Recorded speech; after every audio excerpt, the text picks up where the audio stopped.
sebagai leader ada di depan, di atas kepala bayi. Terus habis itu asisten sirkulasi ada di kiri saya dan asisten alat dan obat ada di kanan saya. Setelah itu persiapan alat itu tadi yang pertama adalah airway. Airway ada hubungannya sama jalan nafas. Berarti yang paling penting adalah suction. Ini suction, ini juga suction. Terus ini adalah ETT. Ini ETT ya buat bayi. Terus ini LMA. Ketika nggak ada laryngoskop dan ETT kita bisa pakai ini. Nih. Terus habis itu ini namanya laryngoskop. Ya, laryngoskop itu ada yang Macintosh sama ada yang Miller dan ini ada ukurannya deh. Miller itu dia bilahnya lurus nih, bilah lurus. Ya, kalau Macintosh nanti biasanya buat dewasa bilahnya miring set gitu. Nah, ini lurus. Terus harusnya bayi itu ukurannya 1, 0 atau 00 tergantung dari dia prematur atau tidak, cukup bulan atau tidak. Kalian udah pernah ngeklikin ini? Kalau OSCE biasanya grogi terus nggak tahu cara ngeklikinnya dulu. Nih, jadi ini pegangnya di tangan kiri, ini pegang tangan kanan. Nih, ini klikin, tekan, ya kan menyala. Terus ketika kita mau matiin juga harus diklikin dulu, ini baru ditarik. Nah, gitu ya. Nanti latihan gimana cara memasang ini, karena kalau nggak tahu bingung gimana OSCE. Boleh hati-hati ya, yang mahal boleh diputerin ya, dia uangnya. Ininya si pegangannya ini di depan. Ini kaitannya tuh yang ini ya, di ini. Nah, cobain. Hati-hati ya. Dan lanjut. Sambil lanjut ya, Dek ya. Terus habis itu udah ET, terus breathing itu alat buat breathing adalah namanya TEPIS. Tapi di sini nggak ada. Nanti ini harusnya bukan ini ya, udah apa? Ini nanti disambunginnya ke oksigen ya, Dek. Ini oksigen. Nah, nanti oksigennya itu ada sendiri, bisa pakai apa ya namanya? Apa sih namanya? Bisa pakai balon pengembang sendiri. Ini sih biasa, BVM biasa. Nah, nanti ini sungkupnya itu dia harus bisa menutupi mulut dan hidung. Nih, mulut dan hidung dia harus ketutupan. Kalau bayinya prematur berarti sungkupnya harus lebih kecil lagi, gitu ya. Ini sungkup, ini BVM. Dan nanti ada resusitator. Selanjutnya adalah sirkulasi. Sirkulasi itu nanti hubungannya adalah infus. Infus itu nanti kita alat-alat UVC, bilangnya gitu aja. UVC itu umbilical catheter ya. Jadi infusnya bayi gitu loh. Biar cepet itu nggak usah nyari di sini, nggak usah nyari di sini kayak orang dewasa, nggak usah nyari di sini. Carinya adalah di umbilicalnya.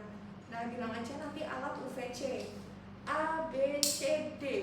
Obatnya adalah adrenalin, infus D10, NaCl itu penting. Adrenalin nanti beda sama dewasa ya. Pengencerannya bayi itu kita cuma ambil suitik banget 0,1 mili. Diencerin di NaCl sampai 1 mili. Nanti masuknya adalah 0,1 mili per kilo. Jadi kecil sedikit kan. Terus habis itu D10 itu untuk hipoglikemi, sama NaCl itu untuk resusitasi ketika dia shock. Ya, A, B, C, D, dan T. T-nya adalah temperatur. Temperatur itu suhu ruangannya dibuat 24 sampai 26. Terus suhu inkubatornya dibuat 36,5 sampai 37,5. harus butuh 3 gedung dek. Pas banget nih siapinnya 3 ya, 3 gedung. Yang satu untuk menerima bayi, yang satu untuk alas ya, nanti alas. Satu lagi, ini ceritanya lebar buat alas. Satu lagi adalah untuk ganjel. Nih, karena posisinya semi ekstensi. Atau untuk ya bener sih, apa sih namanya, ganjel itu. Nah, udah alat udah. Terus penting lagi adalah timer, stetoskop, sama temperatur. Nah, persiapan alat selesai, persiapan tim selesai. Terus habis itu, kalau kamu nanti ujian ini ya, OSI ini kasihan sulit. Nih, pernah ada OSI ini gak? Belum tahu ya. OSI semester 6 gitu. Ini gak pernah ya. Kita udah harus siap pakai salah satu dari gedungnya, bilang saya siap menerima bayi. Itu baru bayinya akan dikasih ke kita. Bayi lahir, penguji akan bilang kayak gitu. Terus kamu harus bilang ke penguji apakah dia prematur, apakah dia bernafas atau menangis, apakah tonus ototnya lemah. Kalau misalnya dia prematur, kalau dia tidak bernafas atau menangis lemah, atau kalau dia tonus ototnya lemah, maka kita harus melanjutkan ke bawah. Langkah awal, gitu ya. Langkah awal ngafalinnya adalah, kalau aku, HP bekas hangatkan, saya taruh bayi di infant warmer. Saya posisikan bayi semi ekstensi karena tadi ada ganjelnya ya, ceritanya di bawah ada ganjelnya. HPB bersihkan, saya bersihkan jalan nafas. Dari mana dulu dek? Hidung dulu apa mulut dulu? Dari mulut dulu. Caranya udah tahu belum cara pencet? Pencet dulu di luar sebelum masuk ke mulut bayi, masukin baru lepas. Dah, buang, gitu ya. Jangan lupa pencet dulu di luar, masukin, lepas, tarik, buang, gitu ya. Terus kalau mulut udah bersih semua, pasti bersih, kita baru pindah ke hidung kanan, baru pindah ke hidung kiri, kayak tadi caranya. Terus HPBK, keringkan. Keringkan adalah dikeringkan dari kepala sampai ke bawah. Dan stimulasi itu bisa diitik-itik ya, bisa disentil-sentil, tapi jangan terlalu lama. Memastikan dia nangis gak sih sebenarnya. Habis itu kita udah nih HPBKS, kita nilai lagi nih bayinya. Usaha nafasnya seperti apa dok, apakah bayi merintih. Terus habis itu laju denyut jantungnya berapa. Jadi kita harus pasang setidaknya oximeter di sini, atau kita pakai stetoskop dengarkan laju denyut jantung atau LDJ-nya. Tuh. Kalau ternyata nanti pengujinya ngomong bayi megap-megap, kita lakukan VTP. VTP itu ventilasi tekanan positif. Tuh. Tadi ini sungkup ya, ini namanya ya. Ini jangan lupa ini disambungin ke oksigen. Tangan kanan megang alatnya, tangan kiri kita siap CE clamp. CE ya. Pastikan sungkupnya nutupin hidung dan mulut. CE. Terus kalau misalnya di dewasa kan ya udah apa namanya? Nah gini sekali, hitung 1, 2, 3, 4, 5 sekali gitu kan. Kalau di anak di bayi adalah tekan, lepas, lepas, tekan, lepas, lepas, tekan, lepas, lepas, tekan, lepas, lepas gitu ya. Caranya kayak gitu. Nah, terus kita lihat nih.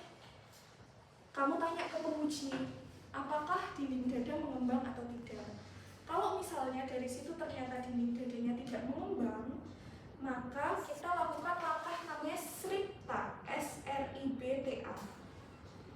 Di situ ada ya tulisan di yang aku kirim tadi, foto yang aku kirim tadi adalah langkah koreksi SRIBTA atau SRIBTA. SRIBTA itu yang pertama adalah sungkup. Pastikan sungkupnya enggak bocor. Jadi kalau sungkup udah lama di rumah sakit atau di puskesmas dia kadang bocor, kadang miring, kadang bolong, kadang ukurannya nggak pas. Dok, adanya yang ini padahal bayinya seuprit cuma 700 gram gitu, terus dia pakainya yang besar kayak gitu kan bocor. Yang pastikan S sungkupnya benar. SR reposisi, coba diposisiin lagi, posisi dipastikan semi ekstensi atau posisi membidu. Sama kayak tadi, CE, tekan, lepas, lepas, tekan, lepas, lepas, tekan, lepas, lepas. Tanya lagi ke pengujinya. SR udah, IB, isap lendir. Oh, mungkin masih banyak lendirnya. Kita isap lagi, mulai dari mulut, hidung, isap lendir, buka mulut, pastikan mulutnya terbuka. Coba lagi, tekan, lepas, lepas, tekan, lepas, lepas, tekan, lepas, lepas. Penguji bilang dada belum mengembang. Oke dok, kita naikkan tekanan. Ini nanti ada alat, kita naikkan tekanannya dari situ. 5 dok, kita naikkan 5. Tekan, lepas, lepas, tekan, lepas, lepas. Belum naik. Lagi, tekan, lepas, lepas, tekan, lepas, lepas. Oke dok, masih belum naik. Udah tekanannya udah maksimal. Kita alternatif RW atau jalan napas alternatif pakai alat tadi. Udah sampai mana ET-nya? ET-nya laryngoscopnya. Dah. Nih. Udah bisa semua? Cara memasang ET itu yang pasti kita harus tahu ukuran yang benar. Ukurannya adalah, ada rumusnya dek. Rumusnya ukuran ET itu adalah usia kehamilan dibagi 10. Misal usia kehamilannya adalah 35 minggu, berarti kita cari ET-nya ini, ukuran ini ya. Sini ada yang ukuran 3,5. Karena 35 dibagi 10 kan 3,5. Nah, ini kekecilan nih harusnya kalau untuk bayi 35 minggu. Itu. Atau misalnya ini 30 minggu, biar cocok ya, ini pakainya ukuran nomor 3. Biasanya bayi kita pakainya yang angkaf. Angkaf itu nggak ada ininya, nggak ada galonnya di sini. Gitu. Terus habis itu kedalamannya nanti aku masukin tuh sedalam apa ya, biar pas di karina, biar nggak masuk ke paru-paru kanan atau nggak masuk ke paru-paru kiri gitu. Cara ngitungnya adalah berat badan ditambah 6. Misal berat badannya 2,5 tambah 6 berarti kan berapa? 8,5 ya dek. Nah di sini ada nih, ini 9, ada lagi, ini nanti 8, 7, 6. Jadi setiap garis itu mewakili ukuran ya. Gitu. Dah, caranya adalah ini dipegang di tangan kiri. Dipegang di tangan kiri, posisinya gini. Ya. L tapi L-nya ke sana. Jangan kalian pakai tangan kanan, jangan kalian kebalik kayak gini, gitu ya. Pegangnya pakai tangan kiri, terus bilahnya itu ke arah searah dengan tenggorokannya si pasien atau lehernya pasien. Terus ini nanti dipastikan steril, masih di plastik gitu, terus nanti dipegangin oleh asisten. Nah, gitu. Terus ini masuk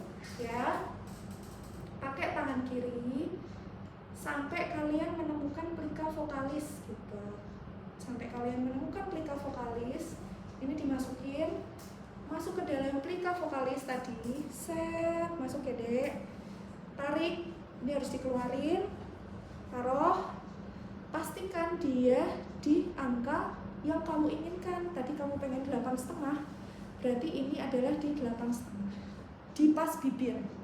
8,5-nya itu di pas bibir. Udah selesai, misalnya anggap ini masuk ya, terus nanti ini ada sambungan gitu dek, ini nggak bisa pakai ini, ada sambungannya. Terus nanti sambungannya itu yang kita pompa, tekan lepas lepas, tekan lepas lepas, tekan lepas lepas, tekan lepas lepas gitu. Harusnya kalau udah pakai alternatif RW itu dia harusnya wajarnya adalah dadanya sudah mengembang. Tekan lepas lepas, tekan lepas lepas, dilakukan selama 30 detik. Jangan lupa evaluasinya setelah 30 detik. Kalau ternyata LDJ-nya atau HR-nya, gampangannya itu cuma 50, berarti kita harus pijat jantung. Pijat jantung itu di bayi syaratnya harus udah kepasang ET. Jadi nggak mungkin kita bakal RJP atau pijat jantung kalau belum kepasang ET, gitu ya. Nah, udah pijat jantung, caranya adalah gini, ya. Jadi pakainya adalah dua jempol, di mana tangan yang lain dia akan melingkari gini di setengah bawah dinding dada. Hitungannya beda sama dewasa. Mungkin kalau dewasa 30/2, kalau anak itu 15/2, tapi kalau neo adalah 3/1. 1, 2, 3 pompa, 1, 2, 3 pompa, 1, 2, 3 pompa, 1, 2, 3 pompa, gitu ya, selama 60 detik. Nah, kalau misalnya ada cara lain, misalnya kita ternyata minta tolong asisten sirkulasi untuk melakukan pijat jantung gitu ya, maka dia dari pinggir. Kalau sulit kayak gini, misalnya ini udah di inkubator gitu ya, bisa pakai 2 jari. 2 jarinya adalah telunjuk dan jari tengah. Tuh, 2, gak, pompa. Tuh, 2, gak, pompa.